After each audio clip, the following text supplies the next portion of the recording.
Satu hal yang pasti dalam hidup ini adalah kematian. Setuju nggak?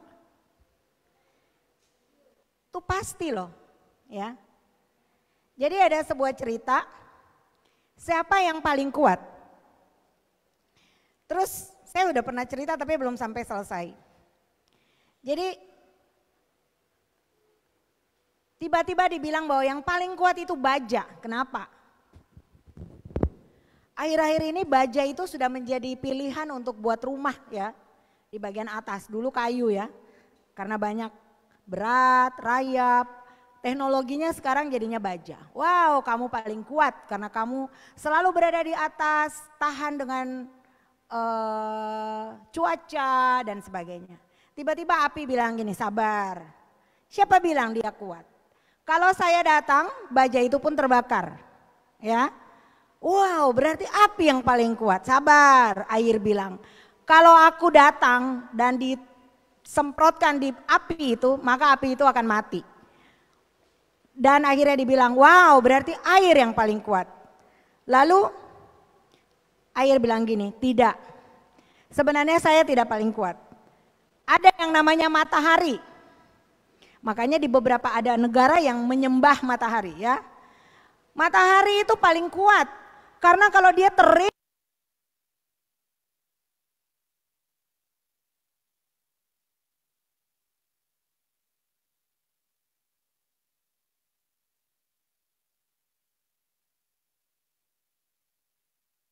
matahari. Lalu awan bilang, tapi ada yang lebih kuat dari saya. Ada yang tahu nggak? Angin. Karena ketika angin itu meniup, awan itu berpindah. Wih, berarti angin yang paling kuat. Lalu angin bilang, enggak. Saya mau mengembuskan sekuat apapun, gunung tuh enggak berpindah. Betul ya? Gunung tetap di situ. Wow, berarti gunung yang paling hebat. Lalu gunung bilang gini, tidak.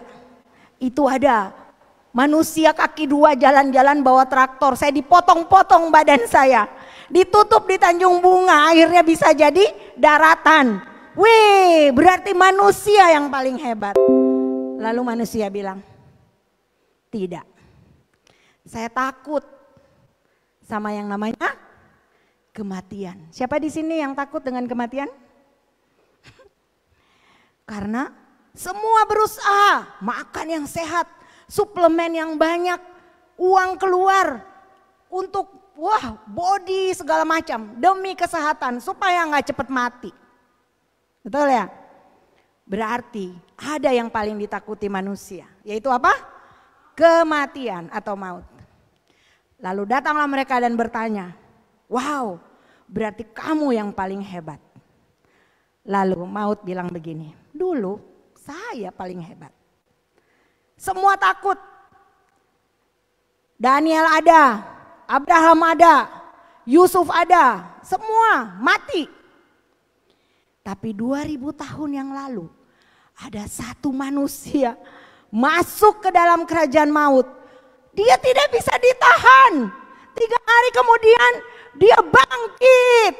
Di sini dia bikin kacau. Dia ambil kunci-kunci. Ada yang tahu nggak? Ada yang tahu nggak?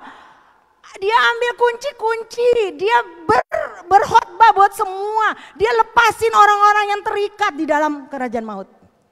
Maut tidak bisa menahannya. Siapa yang tahu siapa namanya? Ayo, siapa yang tahu siapa namanya? Wow, dialah Yesus. Dialah Yesus. Kok kalian tidak exciting ya? Dia mengalahkan maut. Kalau kita takut sama maut, kabar baiknya Yesus sudah mengalahkan maut. Kita nggak bisa nahan dia. Dia bangkit. Berarti siapa yang paling hebat? Siapa yang paling hebat? Wah, tepuk tangan buat Yesus. Karena maut pun tidak bisa menahannya, ya. Di dalam Yohanes, sabar. Saya lihat catatan saya dulu ya. Di dalam Yohanes 10 ayat 18. Tidak seorang pun, Yohanes 10 ayat 18. Tidak seorang pun mengambilnya daripadaku. Mengambil ini mengambil nyawanya. Melainkan aku memberikannya menurut kehendakku sendiri. Aku berkuasa memberikannya dan berkuasa mengambilnya kembali. Inilah tugas yang kuterima dari Bapakku. Tuhan Yesus bukan mati, tapi menyerahkan nyawanya. Keren ya. Saya teringat peristiwa Kejadian 3. Coba kita lihat di ayat 22-23. Ketika Adam dan Hawa jatuh ke dalam dosa. Maka ada sebuah peristiwa di mana mereka diusir. Nah, di dalam ayatnya yang ke-22 dikatakan begini. Sesungguhnya manusia itu telah menjadi seperti salah satu dari kita, tahu tentang yang baik dan yang jahat, maka sekarang jangan sampai ia mengulurkan tangannya dan mengambil pula dari buah pohon kehidupan itu dan memakannya sehingga ia hidup untuk selama-lamanya. Ya, kemudian di ayatnya yang 23, lalu Tuhan Allah mengusir dia, maksudnya Adam dan Hawa, dari Taman Eden supaya ia mengusahakan tanah dari mana ia diambil. Jadi kalau tidak ada kejadian ini, maka ada kemungkinan kita akan menjadi orang-orang yang hidup selama-lamanya. Tetapi setelah ini maka muncullah yang namanya Pengkhotbah 3 ayat 2. Untuk segala sesuatu ada waktunya. Ya. Pengkhotbah 3 ayat 2 mengatakan ada waktu untuk lahir. Ada waktu untuk meninggal. Ada waktu untuk menanam. Ada waktu untuk mencabut yang ditanam. Coba saudara bayangkan kalau saya pernah dengar ada satu khotbah dia bilang gini, bayangkan kalau seperti Hitler dan dia hidup selama-lamanya, kekacauan seperti apa ya. Tapi syukur kepada Tuhan bahwa kita semua punya masa expired. Artinya akan muncul generasi baru setelah kita. Apa yang kita kerjakan, apa yang kita selesaikan menjadi tugas kita ada di dunia ini kita lakukan. Amin. Karena kita punya batas waktu dan tidak satu pun yang tahu ya Bapak Ibu. Nah, saya tadi singgung tentang kematian. Ada dua jenis kematian. Kematian secara fisik ketika apa? Ketika nafasnya berhenti. Coba Kakak Lydia tolong tunjukkan, ini ada satu cerita tentang, kita mungkin sudah dengar tapi ini karena yang paling baru. Dia seorang desainer tapi dia juga sekaligus sebagai penulis dan dia sangat populer.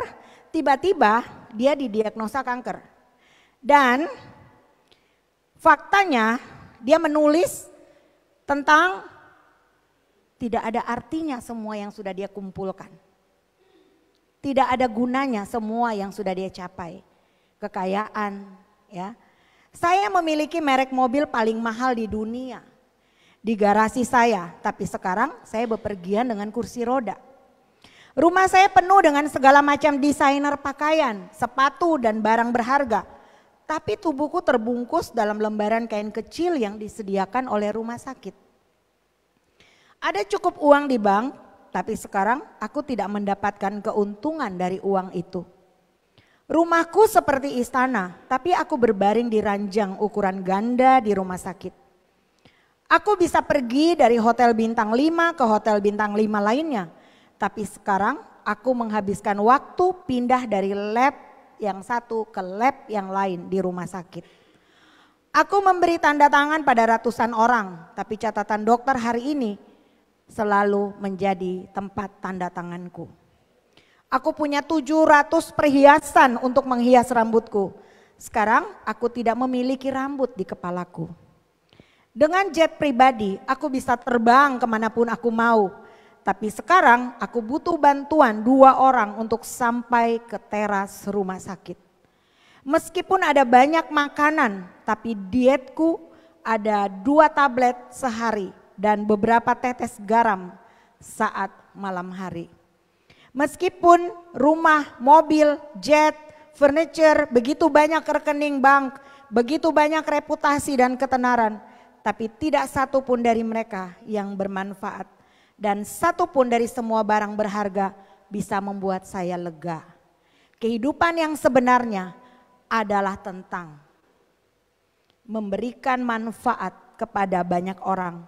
Dan membuat mereka tersenyum. Tidak ada yang nyata selain kematian. Hidup begitu singkat, lalu apa yang harus disombongkan?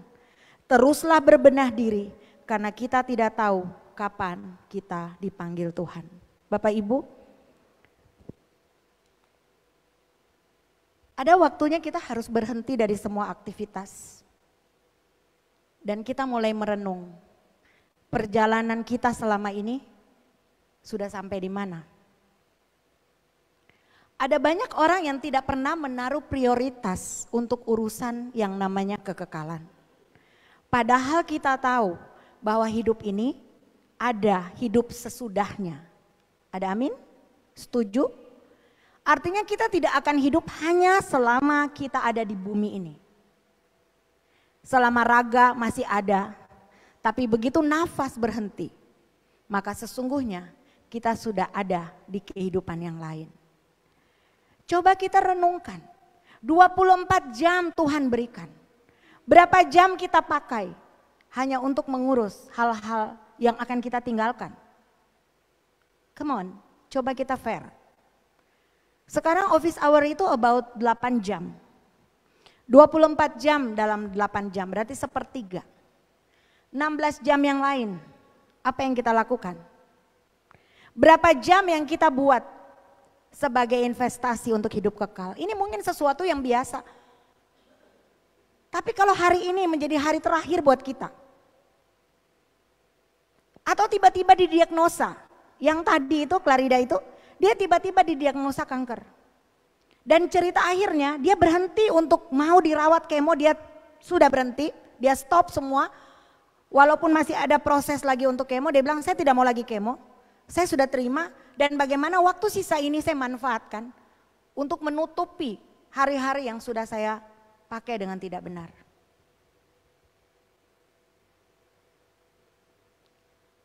Jadi beberapa hari yang lalu, saya itu nginep sama mama beberapa hari. Dan saya terus memperhatikan mama. Saya sampai kemarin tuh tidak tahu apa yang saya harus khotbah. Lalu saya sempat ngomong sama Ibu Yanti. Saya bilang kira-kira kalau saya ditanya sama Tuhan, kamu mau umur berapa? Mungkin saya nggak mau milih umur yang sampai suntuk ya. Tapi tiba-tiba muncul dalam pikiran, umur berapa? Tidak mengenai berapa umurmu, tapi sudahkah selesai yang Tuhan suruh, yang Tuhan tugaskan? Bapak Ibu percaya bahwa kita tidak hidup tiba-tiba tanpa rencana Tuhan. Sini percaya semua bahwa kita ada tujuan Tuhan. Hidup kita ini ada tujuan Tuhan. Jadi bukan bertanya berapa lama saya mau hidup, tapi berapa lama saya menyelesaikan misi Tuhan dalam hidup saya. Lalu kemarin hari Sabtu, saya itu galau sekali karena saya belum tahu. Saya harus memberikan judul khotbah dan saya tidak tahu. Lalu saya berdoa, saya bilang Tuhan, kalau Tuhan tidak kasih saya tema, berarti Tuhan tidak izinkan saya berkhotbah. Saya akan minta izin sama Pak Gembala dan Ibu Gembala. Tapi saya mau masuk, saya mau bicara langsung dengan engkau. Lalu saya berdoa, saya cuma menyembah. Saya menyembah tapi otak saya tinggal mikir gini, apa ya, khotbah apa ya. Tiap hari kita kan bikin rema, muncul tuh, apa gembala yang baik, apa lagi tuh, Yesus menginiin dirinya gitu kan, menyatakan dirinya, macam-macam muncul di pikiran. Tapi saya nggak dapat, malah tambah galau. Akhirnya yang ada tuh saya nangis. Bapak baik, makaralana masyata paralana kok. Aku terus nyembah. Sampai saya berhenti, otak saya berpikir. Lalu muncullah perenungan saya tentang umur itu tadi. Terus muncul itu kalimat sesuai tema. Sudahkah kita siap? Hari ini kalau pertanyaan itu muncul, sudahkah kita siap? Siap untuk apa? Siap untuk sesuatu yang pasti. Yang pasti itu apa? Yang pasti itu kematian. Sudahkah kita siap? Kalau ini hari terakhir. Apalagi yang pasti? Yang pasti Tuhan akan datang.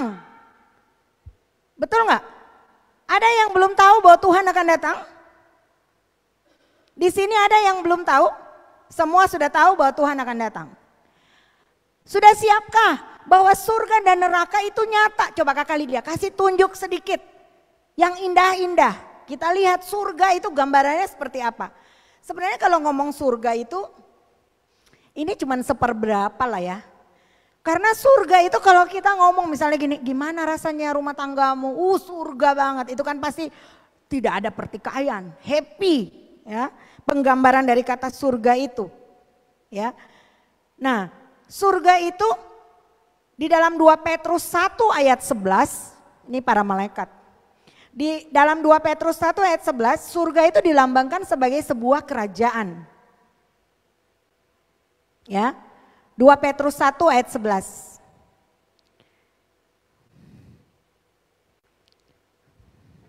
Bisa ditampilkan ya. 2 Petrus 1 ayat 11. Dikatakan, dengan demikian kepada kamu akan dikaruniakan hak penuh kepada kita untuk memasuki kerajaan kekal, yaitu kerajaan Tuhan dan juru selamat kita, Yesus Kristus. Ya. Surga itu dilambangkan sebagai sebuah kerajaan, makanya kita adalah anak-anak kerajaan. Bapak kita adalah raja, amin. 1 Petrus 1 ayat 4 dikatakan bahwa ternyata surga itu pun warisan. Wow. 1 Petrus 1 ayat 4. Untuk menerima suatu bagian yang tidak dapat binasa, yang tidak dapat cemar dan yang tidak dapat layu, yang tersimpan di sorga bagi kamu. Jadi sorga itu warisan. Saya sedang membuat sebuah hasrat yang dalam hati kita tuh untuk aku mau di sana, aku mau di sorga. Ibrani 11 ayat 16, Ibrani 11 ayat 16. Surga juga sebagai sebuah tanah air. Jadi kalau kita punya Bapa, kita katakan sering Pak Luther bilang, kita berasal dari mana? Kita berasal dari surga. Karena memang surga itu tanah airnya kita. Tetapi sekarang mereka merindukan tanah air yang lebih baik, yaitu satu tanah air sorgawi. Sebab itu Allah tidak malu disebut Allah mereka, karena ia telah mempersiapkan sebuah kota bagi mereka. Bukan cuma tanah air tapi juga sebuah kota. Jadi jangan bayangkan sorga itu seperti kampung-kampung begitu ya. Ini kota. Yohanes 14 ayat 2. Nah, ini yang menjadi tema saya. Bahwa di rumah Bapakku, berarti surga itu adalah rumah. Katakan, surga adalah rumahku. Artinya gini Bapak Ibu, sorga itu nyata, bukan halu, bukan angan-angan, bukan asal ngomong. Tapi tujuan akhir, karena itu tempat tinggal. Bahkan ada stepnya, kita akan memerintah, jadi bukan sekedar tinggal. Tapi lebih daripada itu. Tapi kalau surga tidak mampu membuat kita punya hasrat untuk ada di situ, mungkin bisa di-compare dengan yang namanya neraka. Coba kakak tunjukin neraka. Siapa tahu dengan melihat neraka, kita yang tadinya cuek, acu tak acu, biasa aja, kita mulai mikir, masa iya sih aku mau berakhir di situ? Ini gambaran karena tadi Kakak Lydia tidak berani putar video, takut kena copyright. Saya bilang ada suaranya. Kalau nggak ada Kakak Lydia bikin suara di belakang. Karena lambang neraka itu ada yang namanya ratapan. Kenapa orang meratap? Karena kesakitan. Markus 9 ayat 43. Neraka itu dilambangkan sebagai api yang tidak terpadamkan. Gak bisa dipadamkan. Tidak bisa dipadamkan. Ya. Matius 8 ayat 12. Neraka dilambangkan sebagai kegelapan. Di sana ada ratap dan kertak gigi. Kesakitan, penyesalan, itu yang dirasakan. Dan banyak yang ditulis di dalam perjanjian baru. Matius 13 ayat 42, neraka itu dapur api. Ada satu khotbah dibilang begini, karena dia kegelapan makanya gak bisa saling kenal. Jadi kalau misalnya kita buat pelanggaran seperti sampai kita bunuh diri demi cinta contoh, terus kita bayangkan biarlah kita tidak bersatu di surga dan di bumi, kita bersatu di neraka. Jangan membayangkan kita akan ketemu terus, wow kita di neraka. Di sini yang pacaran jangan bayangkan untuk sama-sama di neraka ya. Karena neraka itu gelap, tidak akan saling kenal. Yang ada cuma bunyi gigi. Lautan api. Kemarin Pak Luther khotbah tentang surga dan neraka. Bapak Ibu, kita tuh kadang-kadang perlu ya untuk ada sesuatu yang terjadi yang kalau tadinya kita tuh jalan begini, tiba-tiba langsung kayak kaget, salah. Saya berharap hari ini, mari kita mulai renungkan hidup kita, karena kita nggak pernah tahu kapan waktunya kita menjadi waktu yang terakhir buat kita. Kematian tuh bisa datang kapan saja. Anak-anak di Ambon itu mereka suka istilah, kalau dinasehatin, kakak saya dulu itu suka pergi di pangkalan-pangkalan, bawa makanan, dia modalin buat firman, buat bicara firman. Nah mungkin ada beberapa yang misalnya ngomong, Belanda masih jauh tante, masih muda. Istilahnya Belanda masih jauh, mati itu masih jauh, masih muda. Berapa banyak buka Facebook sekarang, bayi baru mati, anak-anak mati, pemuda-pemudi mati. Benar nggak? Benar nggak? Kita terkaget-kaget. Bahkan di luar negeri, gelombang kejadian peperangan dan sebagainya. Jangan anggap biasa hari-hari yang sedang ada di depan kita, yang kita sedang jalani. Karena semuanya akan dicatat oleh Tuhan yang namanya pertanggungjawaban. Masih ingat kisah pohon ara? Tuhan berjalan dan Tuhan tidak menemukan buah. Apa yang Tuhan bilang? Kutuk aja. Tapi ada kisah yang lain, kasih dia 1 tahun lagi. Kalau tahun depan tidak berbuah, ditebang aja. Seperti itu hidup kita kalau tidak menghasilkan buah. Kita akan berakhir di neraka. Dan itu bukan 1-2 tahun. Kalau kita bicara sekarang, umur sekarang 50, 60, 20, 30 ya. Bahkan seperti mama yang 90 tahun. Itu belum apa-apanya. Itu cuman segini dari ukuran kekekalan. Karena kekekalan tuh selama-lamanya. Jadi kalau penderitaan selama-lamanya, bisa bayangkan enggak? Tapi kalau kesenangan ya selama-lamanya. Sesibuk apapun, jangan lupa bahwa ada yang lebih penting. Coba bayangkan kalau saat ini kita tiba-tiba mati. Apakah kita akan bertemu dengan kepala kantor kita? Atau tata usaha kita? Atau kita akan ketemu sang pemilik hidup kita? Betul nggak? Lalu dia akan tanya, kamu sudah bikin apa saja dengan hidupmu? Tadi saya bicara tentang mati yang pertama, yaitu mati secara fisik. Karena tidak ada yang tahu kapan dia akan mati, mari kita persiapkan diri kita dengan baik. Dan mati yang kedua yang paling bahaya, karena tidak terdeteksi. Nanti tiba-tiba sudah enggak ke gereja, sudah murtad, sudah berbalik, sudah kecewa dengan Tuhan. Itu yang paling bahaya. Mati yang kedua, mati secara roh. Sepertinya hidup hari Minggu masih ke gereja. Tapi coba cek, 7 hari Tuhan kasih dalam seminggu.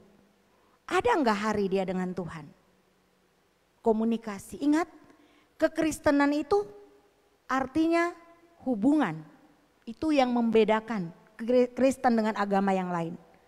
Bukan amal ibadah, tapi sebuah relationship, sebuah hubungan antara kita dengan Sang Pencipta kita. Makanya Tuhan tuh datang, Tuhan gak berfirman dari surga. Karena dia punya hubungan dengan kita. Dia suka ngomong face to face. Saya teruskan aja pesan Pak Luther. 1 hari 1 jam. Di sini ada yang buat itu? Coba tangannya diangkat. Yang 1 hari kasih 1 jam buat Tuhan. Jadi bukan sekedar datang dan bicara yang kita mau. Dengar apa yang Tuhan mau. Dengar Tuhan mau bicara apa buat kita. Amin Bapak Ibu. Supaya kita bisa punya hidup yang berjalan seturut kehendaknya. Dan apa yang Tuhan mau. Dan kita tahu bahwa di luar Tuhan kita tidak akan bisa apapun kita lakukan. Coba lihat Yohanes 15 tentang pokok anggur. Kita adalah ranting-rantingnya. Dan ketika kita terputus maka kita nggak bisa buat apa-apa. Ya, langsung di 15 ayat 4. 15 ayat 4 dikatakan, tinggallah di dalam aku dan aku di dalam kamu. Sama seperti ranting tidak dapat berbuah dari dirinya sendiri kalau ia tidak tinggal pada pokok anggur. Demikian juga kamu tidak berbuah jikalau kamu tidak tinggal di dalam aku. Dan ayatnya yang kelima, di luar akulah pokok anggur dan kamulah ranting-rantingnya. Barang siapa tinggal di dalam aku dan aku di dalam dia, ia berbuat banyak. Sebab di luar aku kamu tidak dapat berbuat apa-apa. Kira-kira kalau Tuhan datang, dia akan mengenal orang yang punya hubungan dengannya atau tidak? Pertanyaan bodoh ya. Jawabannya pasti yang punya hubungan. Yang kita takutkan adalah kita orang yang melayani, bahkan mungkin kita orang yang berkhotbah, kita aktif di gereja, tapi Tuhan bilang, aku tidak mengenal kamu. Betapa menyedihkannya. Bapak Ibu, Alkitab sangat jelas menulis apa yang kita harus lakukan dan apa yang tidak boleh kita lakukan. Dan Alkitab sangat jelas menggambarkan bahwa pada akhir dari akhir semuanya, kita akan berdiri di hadapan tahta pengadilan Tuhan. Dan mempertanggungjawabkan semua perbuatan kita. Kalau hari ini pertanyaan itu datang, sudahkah kita siap? Kita coba untuk menjawabnya. Dan kalau kita jujur bahwa kita tidak siap, ayo kita perbaiki. Apa yang kita bisa lakukan? Yang pertama, punya hubungan dengan Tuhan. Cari Tuhan selama dia bisa berkenan ditemui. Pakai waktu yang ada, kesempatan yang ada. Amin. Amin Bapak Ibu. Karena waktu-waktu ini adalah waktu-waktu yang jahat. Yang ada di depan ini ada banyak kesukaran. Kalau tidak dilatih dari sekarang untuk tertanam di dalam pokok anggur yang benar, bersatu dengannya, kita nggak akan kuat hadapi apa yang akan terjadi di depan. Udah mulai ada nabi-nabi palsu. Saya baca sebuah cerita tapi sudah lama, beberapa waktu lalu saya keingat sekarang. Ada satu ibu, dia ikut aliran yang dibilang bahwa akan datang kiamat. Lalu dia jual rumahnya. Setelah dia jual rumahnya, dia kasih uangnya ke gembalanya. Lalu dia datang pas pandemi. Lalu gembalanya dia bilang, ini gimana? Lalu gembalanya bilang gini, ya nggak jadi karena ada pandemi. Ibu pulang aja ke rumahnya. Gila nggak? Loh, saya mau pulang ke rumah mana? Rumah saya kan sudah dijual. Hari-hari ini akan muncul ajaran-ajaran palsu. Dan itu sudah digariskan oleh Alkitab. Makanya kalau kita tidak baca Alkitab, kita akan menjadi orang yang gampang diombang-ambingkan. Kita akan menjadi orang yang bodoh. Ingat ya, menjelang hari Tuhan itu ada pengajaran sesat. Ada peperangan di mana-mana ya. Ada deru perang, ada gempa bumi. Dari mana taunya? Baca Alkitab. Bergaul dengan firman Tuhan. Itu hal yang pertama yang Bapak Ibu dan saya bisa lakukan. Amin. Hal yang kedua, selesaikan pekerjaan Tuhan yang Tuhan suruhkan. Dari mana taunya? Dari ayat pertama ketika kita bergaul, kita akan tahu apa yang Tuhan mau. Sehingga akhirnya kita akan lakukan dan menyelesaikan dengan segera. Amin. Dan yang ketiga yang kita harus kerjakan adalah kita harus menginjil, memberitakan Injil karena tidak cuma sampai di kita. Kita akan keluar dan memberitakan Injil. Matius 28, pergilah dan jadikanlah seluruh bangsa muridku. Itu amanat agung, perintah Tuhan. Kita tidak bisa hanya mikir diri kita sendiri. Kita tidak bisa hanya urusan pelayanan dalam gereja sampai kita tidak urus pribadi kita. Yang nanti kita akan berdiri, kita tidak akan kasih laporan. Saya latihan ibadah, saya latihan pelayanan menyanyi, musik. Tapi saya nggak pergi ke bangsa-bangsa. Saya nggak pergi ke orang-orang di sekitar. Saya nggak ada waktu doa untuk orang-orang yang membutuhkan. Wow, ini fatal Bapak Ibu. Saya takut sendiri. Setelah saya firman ini membuat saya sendiri takut. Karena semakin banyak kita tahu, kita akan dituntut semakin banyak. Betul nggak? Beberapa waktu yang lalu bacaan kita kan begitu. Malah Tuhan Yesus bilang, kalau dia bilang dia tidak buta, tapi dia hidupnya nggak benar, maka dia akan buta. Wow, jangan main-main dengan waktu ini. Kenapa? Karena, coba buka Yohanes 15 ayat 16. Bukan Tuhan, bukan kita yang memilih Tuhan. Tapi Tuhan yang memilih saudara dan saya. Bukan kamu yang memilih aku, tetapi akulah yang memilih kamu. Dan aku telah menetapkan kamu supaya kamu pergi dan menghasilkan buah. Dan buahmu itu tetap. Supaya apa yang kamu minta kepada Bapa dalam namaku, diberikannya kepadamu. Bapak, Ibu, adik-adik semua yang ada di sore ini. Siap gak siap? Kita bisa mati kapan saja. Siap gak siap? Tuhan Yesus pasti datang. Dan siap gak siap? Kita akan berdiri di hadapan tahta Tuhan untuk mempertanggungjawabkan. Ini kepastian. Ini pasti terjadi. Ini bukan rekayasa, bukan halusinasi, bukan diada-adain. Ini pasti terjadi. Ya. Dan saya mau bilang begini. Di dalam Yohanes 3 ayat 3, tolong dibuka. Apakah kita siap? Yohanes 3.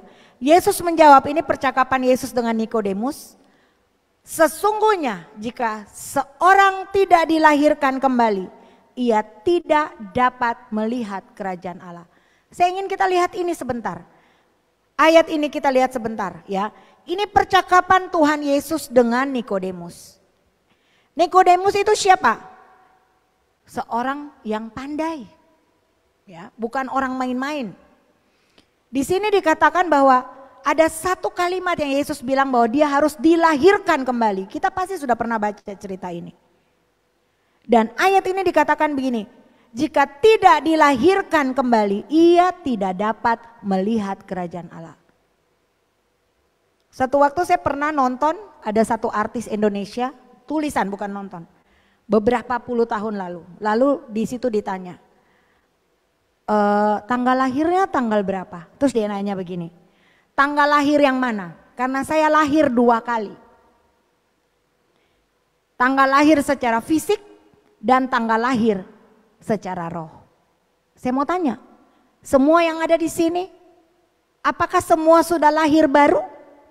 Itu apa Tante Yoma? Itu apa Bu Yoma? Kita lahir secara lahir ya, mama dan papa melahirkan kita. Dikasih nama. Tapi kalau kita mau masuk warga kerajaan Allah, kita akan dilahirkan kembali seperti percakapan Yesus dengan Nikodemus ini. Bukan masuk ke dalam rahim orang tua lagi, tapi diperbaharui di dalam Tuhan Yesus. Kita perlu lahir baru, karena tanpa lahir baru kita nggak bisa. Lihat di situ dikatakan ayat 3-nya, Melihat kerajaan Allah, itu baru level melihat. Habis ini nanti siapa yang mau terima Tuhan Yesus sebagai Tuhan dan Juru Selamat, ya, saya mau ajak kita yang belum, ayo. Karena itu menjadi sebuah deklarasi di hadapan Tuhan bahwa kita sudah tercatat sebagai anak Tuhan. Ya. Nanti dari proses melihat yang terjadi itu, maka yang berikutnya adalah kita akan punya yang namanya hidup kekal. Jadi stepnya itu melihat kerajaan Allah. Ada juga di dalam Matius 5, orang yang suci hatinya akan melihat Allah. Ngerti ya? Kemudian di dalam Yohanes 3 ayat 16, karena begitu besar. Jadi setelah kita lahir baru, kita bertobat, kita menerima Tuhan Yesus sebagai Tuhan dan Juru Selamat pribadi. Lalu kita mulai apa? Supaya setiap orang yang percaya kepadanya tidak binasa, melainkan beroleh hidup yang kekal. Kita naik level. Kita percaya Yesus, kita berjalan bersamanya, maka kita punya hidup kekal. Dan pada akhirnya di dalam 2 Timotius 2 ayat 12, tolong ditampilkan. 2 Timotius 2 ayat 12, kita ikut memerintah jika kita bertekun, lahir baru, percaya, berjalan bersama Tuhan, lalu kita bertekun, maka kita pun akan memerintah dengan Dia. Jika kita menyangkal dia, dia pun akan menyangkal kita. Wahyu 5 ayat 10. Wahyu 5 ayat 10.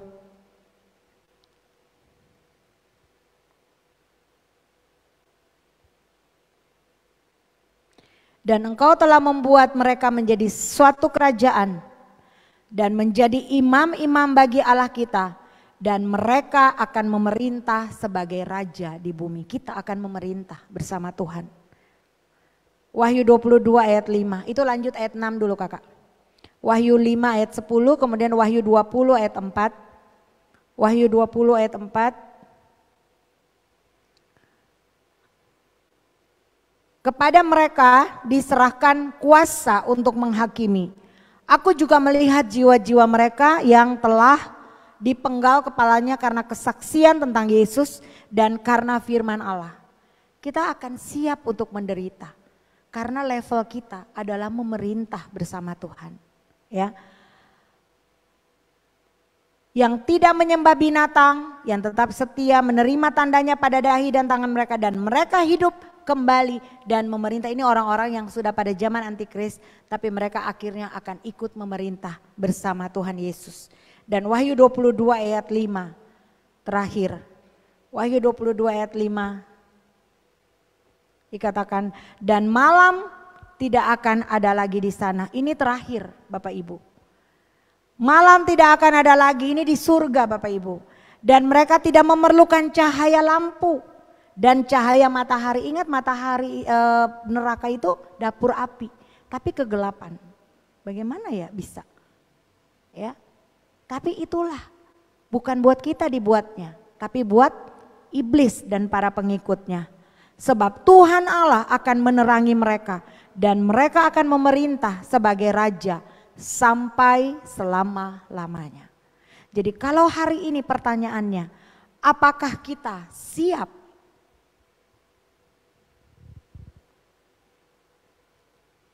Apakah kita siap kalau hari ini menjadi hari terakhir kita di bumi? Ide, tips, satu tips buat kita semua. Berpikirlah bahwa hari ini adalah hari terakhir. Supaya kita akan benar-benar hidup dengan penuh kehati-hatian. Amin. Kita enggak sembarangan. Kita jaga sedemikian rupa. Supaya Tuhan itu selalu bisa bangga dengan kehidupan kita. Dan kita harus ingat bahwa waktu ini terus berjalan. Hari-hari hidup kita ini terus berjalan. Saya minta tim musik maju ke depan. Berapa banyak dari kita yang kita sudah lakukan untuk Tuhan. Jangan tanya apa yang Tuhan sudah lakukan buat kita. Kalau hari ini pertanyaannya, are you ready? Apakah engkau siap? Maka harusnya kita akan jawab, saya siap. Tapi kalau belum siap, mari kita bertobat. Kita rubah cara melihat hidup ini. Kita mulai lihat hidup kita ini. Wow, saya terlalu pusingkan hal-hal duniawi. Saya kejar harta dunia. Saya punya rumah 1, mau 2, mau 3, mobil mau tambah. Saya bangga ketika anak-anak saya sukses. Saya lebih bangga ketika punya banyak materi. Padahal kita harusnya bangga ketika kita bisa menjadi berkat.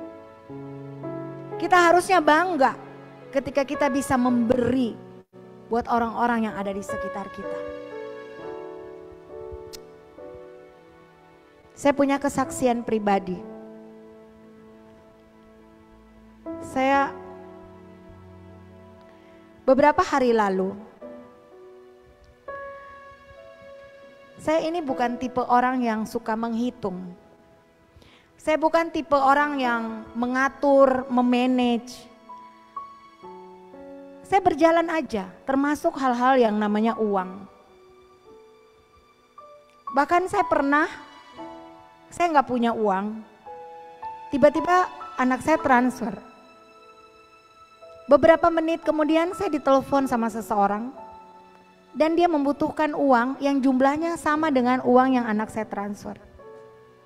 Yang ada dalam pikiran saya, waduh, apa ini uang itu orang itu? Tapi kalau saya kasih, saldo saya 3.000.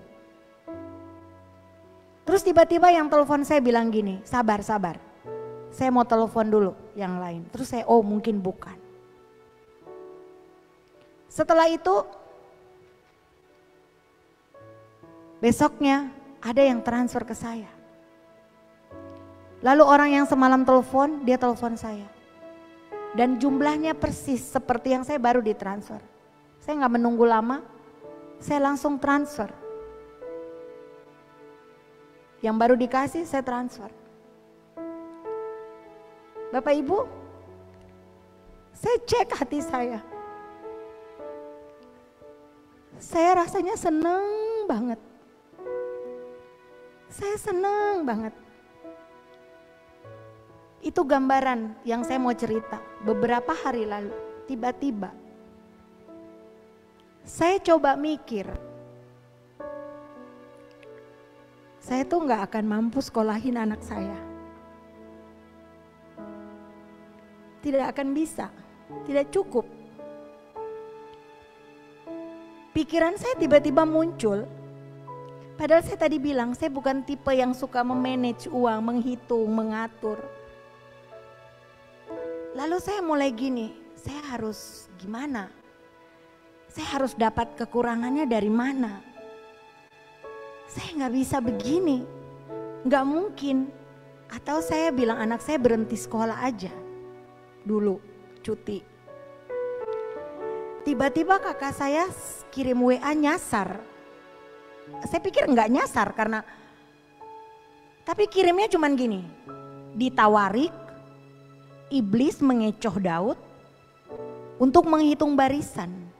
Dapat WA gitu ngertinya apa? Saya juga baca maksudnya. Dan kita tidak komunikasi sampai sudah jam sekitar 1:30 malam. Jam 2-an dia telepon saya. Dan jadilah kita bicara. Bapak Ibu tahu, waktu dia bicara tentang tawarik, dia bicara tentang iblis mengecoh Daud dengan menghitung barisan. Sehingga Daud akhirnya melihat kemenangan itu dari kekuatan barisannya. Tiba-tiba saya seperti wow, ini untuk saya. Saya pikir saya lagi bijaksana, saya lagi menghitung. Saya mau mengatur, saya mau menutupi kekurangan, saya mau mencoba cari. Lalu Tuhan mulai ngomong, apa yang hidupmu itu kamu bisa banggain dari kekuatanmu? Tidak ada. Semua mujizat, hidupku mujizat. Yang aku alami daily mujizat. Kalau tahun ini Pak Luther bilang tahun mujizat setiap hari, itu buat saya. Saya terima itu. Saya bertobat Bapak Ibu. Itu yang saya mau bilang. Hidup ini bukan tentang kekuatan Bapak Ibu. Hidup ini tentang seberapa banyak Bapak Ibu melibatkan Tuhan dalam hidupmu. Seberapa banyak engkau melibatkan Tuhan dalam hidupmu. Lalu saya bertobat. Saya minta ampun dari Tuhan. Kalau hari ini Bapak Ibu yang ada di sini atau yang sedang menyaksikan punya pergumulan dan mulai mencoba menghitung dengan kekuatan sendiri, stop. Stop dalam nama Yesus. Hidupmu bukan tentang engkau, tapi tentang Tuhan. Izinkan Tuhan pegang kendali atas hidupmu. Ingat, bukan kita memilih Tuhan, Tuhan memilih kita. Itu identitas. Dan waktu kita menjalani hidup di dunia ini, kita diberi kuasa. Bukan cuma tugas, tapi ada kuasa yang Dia berikan. Ada penyertaan yang Dia berikan. Ada janji yang Dia berikan. Ada penguatan-penguatan yang Dia berikan. Apa yang harus kita lakukan? Fokus kepada Tuhan. Lihat saja kepada Tuhan. Lakukan apa yang menjadi tugas kita. Berjalan mulai waktumu bagi dengan Tuhan. Jangan habiskan hanya untuk hal-hal yang akan kita tinggalkan. Jangan mengasihi orang yang ada di sekitar kita, suami kita, istri kita, anak kita, harta benda kita lebih daripada Tuhan. Karena itu akan berakhir di dunia ini. Tapi yang akan terus mengikuti kita hanya Yesus. Sampai selama-lamanya. Punya sikap waspada. Taruh hidupmu di dalam Tuhan. Dia tidak akan pernah meninggalkan kita. Mari kita angkat pujian ini, zaman sekarang. Zaman sekarang berjagalah.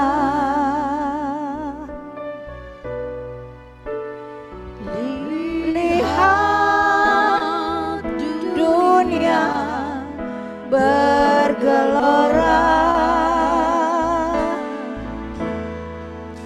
Kedengaran sini sana banyak kabar menggoncangkan.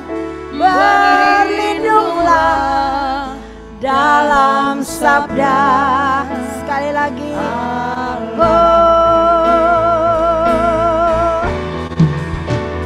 Zaman sekarang berjagalah.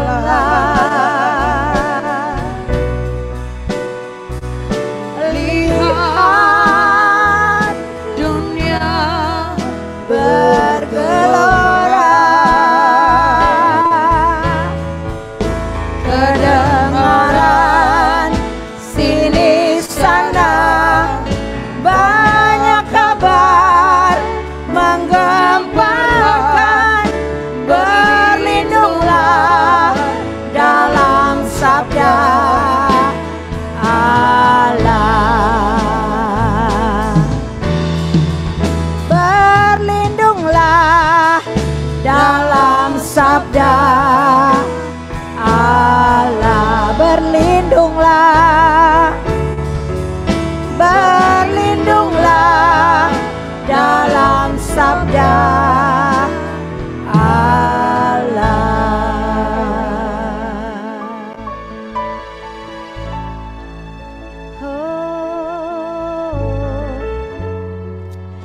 Bapak Ibu, ingatlah selalu bahwa hidup di dunia ini hanya sementara. Ada hidup kekal yang ditentukan oleh hidup saat ini.